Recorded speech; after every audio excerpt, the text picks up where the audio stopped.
আসসালামু আলাইকুম। আমি নাইলা হোসেন। আমি মারুফা ফিজিওথেরাপি পয়েন্টের ব্র্যান্ড অ্যাম্বাসেডর বলছি। আমি এখানকার ব্র্যান্ড অ্যাম্বাসেডর হওয়ার আগে এখানকার একজন রোগী ছিলাম। আমি এখানকার একজন পেশেন্ট ছিলাম। চলুন আজকে আমার এখানকার জার্নিটা নিয়ে একটু গল্প বলা যাক। সর্বাঙ্গে ব্যথা, ওষুধ দিব কোথায়? এরকম সমস্যা নিয়ে যখন আমি অনেক বছর ধরে সমস্যায় ভুগছিলাম, তখন আমি খুঁজছিলাম একজন বিশ্বস্ত ফিজিওথেরাপি পয়েন্ট, যেখানে সম্পূর্ণ প্রাইভেসির সাথে নারীদের চিকিৎসা দেওয়া হবে।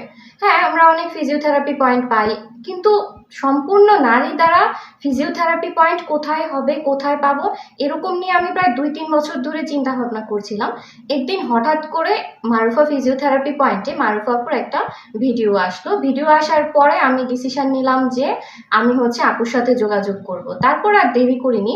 আমি যখনই আপুর পেজটা পেয়েছি, তারপরে আমি ওখানে ফোন দেওয়ার পর আপু বললেন যে অমুক দিন আমাদের এখানে আপনার অ্যাসেসমেন্টের জন্য, কনসালটেশনের জন্য আপনি আসতে পারেন।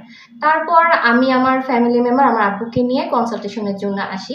আসার পরে এখানকার পরিবেশটা আমার অনেক পছন্দ হয়েছে।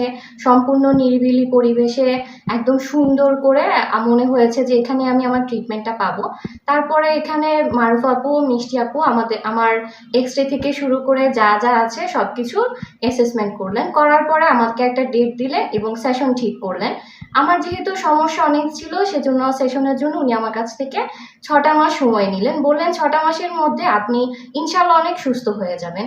তারপর আমি আর দেরি করিনি, পরদিন থেকে আমি সেশন নেওয়া শুরু করলাম।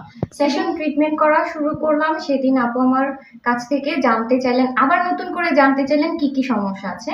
তখন তাদের ট্রিটমেন্ট প্ল্যানের মধ্যে প্রথমে যোগ করা হলো আমার কোমর ব্যথা।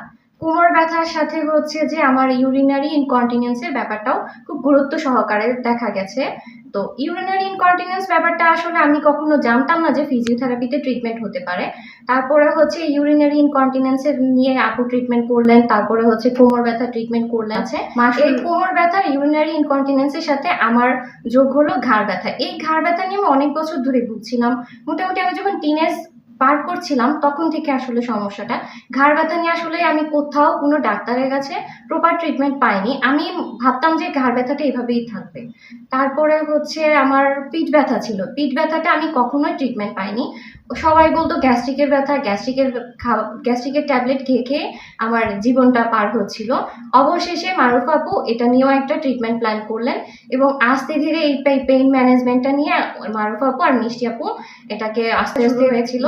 আমি অবশ্য হাতে ব্যথাটা এত সিরিয়াসলি নিইনি। তারপর আমার মনে হলো যে আপুর সাথে একটু আলোচনা করে দেখি, ফিজিওথেরাপির ব্যাপার তো হয়তো ওনাদের কাছে ট্রিটমেন্টটা থাকতেও পারে। তারপরে ওনারা